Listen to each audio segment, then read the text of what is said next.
പാലാ നഗരസഭയിൽ ഭരണം വീഴുമോ എന്നാണ് ഏവരും ഉറ്റുനോക്കുന്നത്.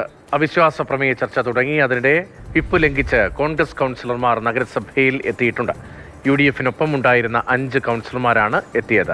ഷിനോജ് എസ്റ്റിയാണ് വിവരങ്ങളുമായി ചെന്നത്. ഷിനോജ്, പുളിക്കക്കണ്ടം കുടുംബത്തിന്റെ ഭരണം എന്ന നിലയിലേക്ക് കോൺഗ്രസിന്റെ അംഗങ്ങൾ തന്നെ പിന്നീട് ആരോപണം ഉന്നയിച്ചെങ്കിലും അവിടെയുള്ളതൊരു UDF ഭരണസമിതിയാണല്ലോ. വിപ്പ് ലംഘിച്ചെത്തിയ അംഗങ്ങൾ എന്ത് നിലപാടാണ് സ്വീകരിക്കാൻ പോകുന്നത്? എന്ത് സംഭവിക്കുമെന്നാണ് പ്രതീക്ഷിക്കേണ്ടത്?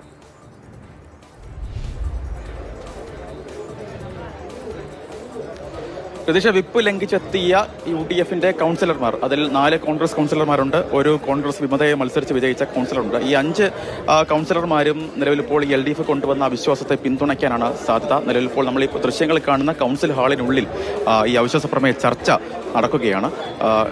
എല്ലാ അംഗങ്ങളും ഈ അവിശ്വാസ പ്രമേയ ചർച്ചയിൽ പങ്കാളികളാകുമെന്നാണ് നമുക്ക് മനസ്സിലാക്കാൻ കഴിയുന്നത്. ഈ ചർച്ചയ്ക്ക് ശേഷമാകും ഇതുമായി ബന്ധപ്പെട്ട വോട്ടിങ്ങിലേക്ക് കാര്യങ്ങൾ പോവുക. എന്തായാലും വോട്ടിങ്ങിൽ 14 പേരുടെ പിന്തുണയാണ് ഈ അവിശ്വാസം പാസ്സാകുന്നതിന് വേണ്ടി വേണ്ടത്. അത് നിലവിലെ സാഹചര്യത്തിൽ 14 പേരുടെ പിന്തുണ ഉണ്ട് എന്നാണ് നമുക്ക് മനസ്സിലാക്കാൻ കഴിയുന്നത്. കാരണം 12 പേരാണ് LDF-നൊപ്പം ഉള്ളത്. ഈ എത്തിയിരിക്കുന്ന UDF-ന്റെ വിപ്പ് ലംഘിച്ച് എത്തിയിരിക്കുന്ന 4 കോൺഗ്രസിന്റെ കൗൺസിലർമാരുടെ ഒപ്പം ഈ മായ രാഹുൽ ഉൾപ്പെടെയുള്ള വിമതയും ഈ അവിശ്വാസത്തെ പിന്തുണച്ച് ഈ ചേർത്ത് കഴിഞ്ഞാൽ, ഒപ്പുവെച്ച് കഴിഞ്ഞാൽ ഈ അവിശ്വാസം പാസ്സാകും. അങ്ങനെ വന്നു കഴിഞ്ഞാൽ ഏഷ്യയിലെ ഏറ്റവും പ്രായം കുറഞ്ഞ ചെയർപേഴ്സൺ എന്ന റെക്കോർഡോടുകൂടി ഈ അധികാരത്തിലേക്ക് എത്തിയ, പാലാ നഗരസഭയുടെ അധികാരത്തിലേക്ക് എത്തിയ ദിയ ബിനു പുളിക്കക്കണ്ടം ഭരണം അവസാനിക്കുന്നു എന്ന് തന്നെ പറയുന്നത്. UDF വലിയ അഭിമാനമായി മുന്നോട്ട് വച്ചതാണ് പാലായിലെ UDF-ന്റെ ദിയ ബിനു പുളിക്കത്തെ ഒപ്പം നിർത്തി, പ്രത്യേകിച്ച് ഈ പുളിക്കക്കണ്ടം കുടുംബത്തെ ഒപ്പം നിർത്തിയുള്ള ഭരണം എന്ന് പറയുന്നത്. പക്ഷേ അധികാരം ലഭിച്ച 6 മാസങ്ങൾക്കുള്ളിൽ തന്നെ വലിയ രീതിയിലുള്ള ആഭ്യന്തര പ്രശ്നങ്ങളൊക്കെ തന്നെ നമ്മൾ കണ്ടതാണ്.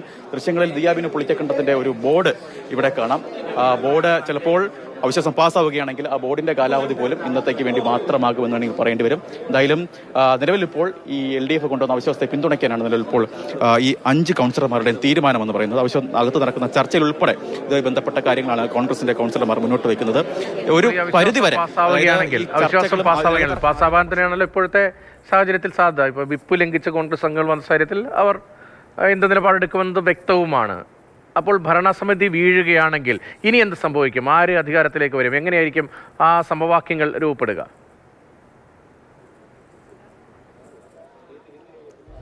അതുമായി ബന്ധപ്പെട്ട കാര്യങ്ങളൊന്നും തന്നെ നിലവിൽ LDF-ന്റെ ആയിക്കോട്ടെ UDF-ന്റെ ആയിട്ട് കൗൺസിലർമാരൊന്നും തന്നെ തുറന്ന് പറയുന്നില്ല. എന്തായാലും ഒരുപക്ഷെ നിലവിലെ സാഹചര്യത്തിൽ ഈ ഏതെങ്കിലും തരത്തിൽ കോൺഗ്രസിന്റെ ഏതെങ്കിലും ഒരു കൗൺസിലറെ, അല്ലെങ്കിൽ ഒരുപക്ഷെ ഈ വിമതയായി മത്സരിച്ച് വിജയിച്ച മായ രാഹുലിനെ തന്നെ ചെയർപേഴ്സൺ സ്ഥാനത്തേക്ക് മുന്നോട്ട് നിർത്തിക്കൊണ്ട് അവരുടെ പിന്തുണ കൂടി നേടിക്കൊണ്ട് LDF പിന്തുണയോട് കൂടി ഒരു ഭരണം സാധ്യമാകാനാണ് നിലവിൽ ഇപ്പോൾ ഒരു സാധ്യത എന്ന് പറയുന്നത്. അങ്ങനെ വന്നു കഴിഞ്ഞാൽ നമുക്കറിയാം, നേരത്തെ കോട്ടയത്ത് തന്നെ കോട്ടയം ജില്ലാ പഞ്ചായത്തിന്റെ ഒരു തർക്കവുമായി ബന്ധപ്പെട്ടാണ് കേരള കോൺഗ്രസ് LDF-ലേക്ക് ഒപ്പം ചേരുന്നത്, LDF-ലേക്ക് ഒപ്പം പോകുന്നത്.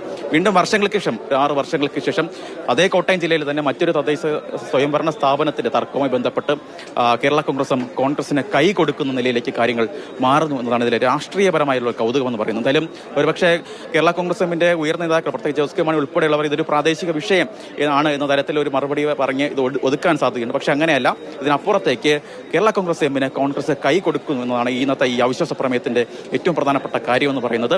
വിപ്പ് ലംഘിച്ചുകൊണ്ട്, DCC അധ്യക്ഷൻ നൽകിയ വിപ്പ് ലംഘിച്ചുകൊണ്ടാണ് 4 കോൺഗ്രസിന്റെ കൗൺസിലർമാർ ഇവിടേക്ക് എത്തിയിരിക്കുന്നത്. ഇന്നത്തെ ഈ കൗൺസിൽ യോഗത്തിൽ ഹാജരാകരുത് എന്നതായിരുന്നു ഈ വിപ്പ് ഉണ്ടായിരുന്നത്. പക്ഷേ അത് ലംഘിച്ചാണ് നിലവിൽ ഇപ്പോൾ ഈ 4 കൗൺസിലർമാർ ഇപ്പോൾ ഇവിടേക്ക് എത്തിയിരിക്കുന്നത്.